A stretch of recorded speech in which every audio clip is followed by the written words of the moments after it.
દોસ્તો આ વરસાદને કારણે અને મંદિરની સામે જ તે ડેમ છે.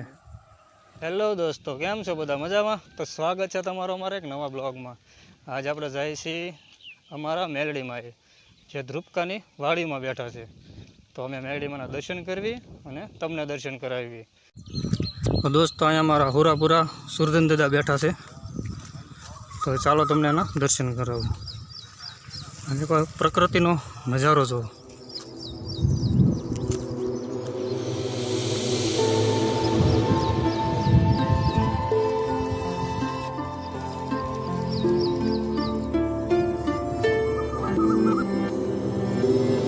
વરસાદ આવ્યો એટલે ડુંગરમાંથી પાણી પણ ચાલુ થઈ ગયું.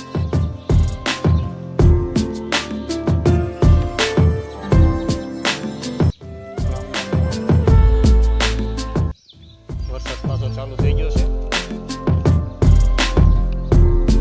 તો દોસ્તો આ વરસાદને કારણે પાણી થોડુંક ડોળું થઈ ગયું છે. નકર એકદમ ચોખ્ખું પાણી આવતું હતું.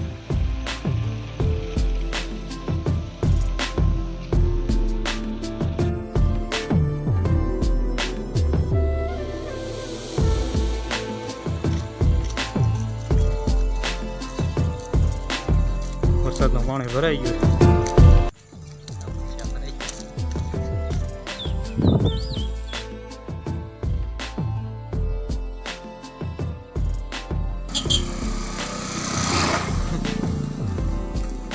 દોસ્તો અમને એમ થયું કે મેળીમાં પહોંચશે ત્યાં લગી વરસાદ ચાલુ રહેશે.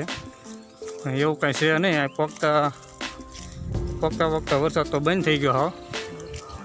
હા, તડકો નીકળવો મળ્યો ધીમે ધીમે. હવે બહુ આગું છે નહીં, પગવા આવ્યા છે.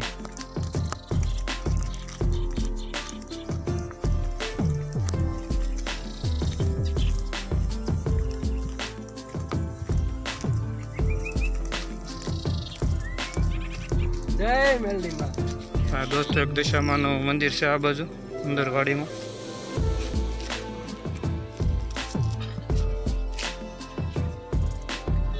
રોડ સીધો બદલી જાય કે રસ્તામાં આપણે આ વાડી બાજુ વળી જવાનું. વરસાદ જ નથી, ગારો ક્યાંથી હોય.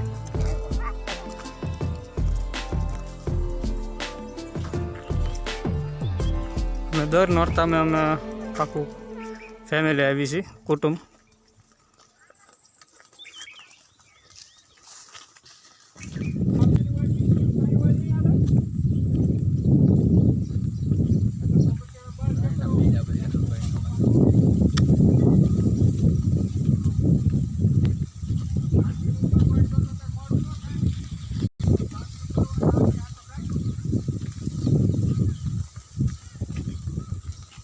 અમારા મેલડીમાં વાડીમાં બેઠા છે.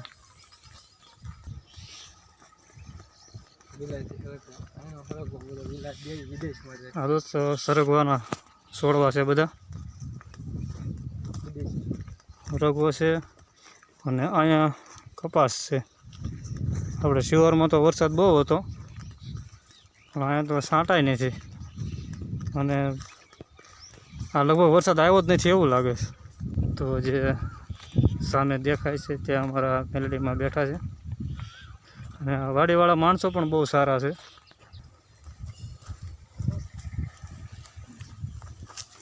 તો આ છે અમારા મેલડીમાં.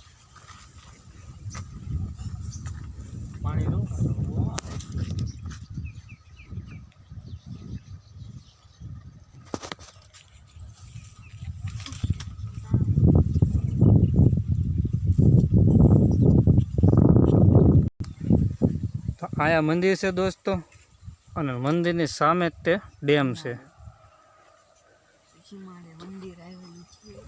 તો દોસ્તો પાણી પણ બહુ સરસ ભર્યું છે.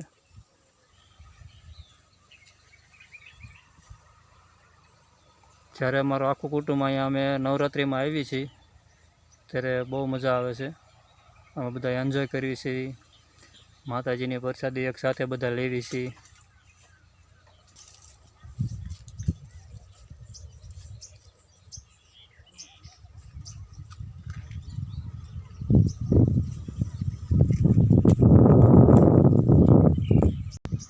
અહીંથી નજારો જોવો દોસ્તો,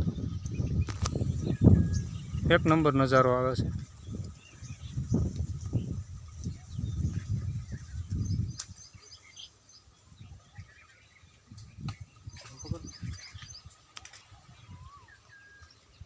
અમારા વિરાટભાઈ બેઠા છે.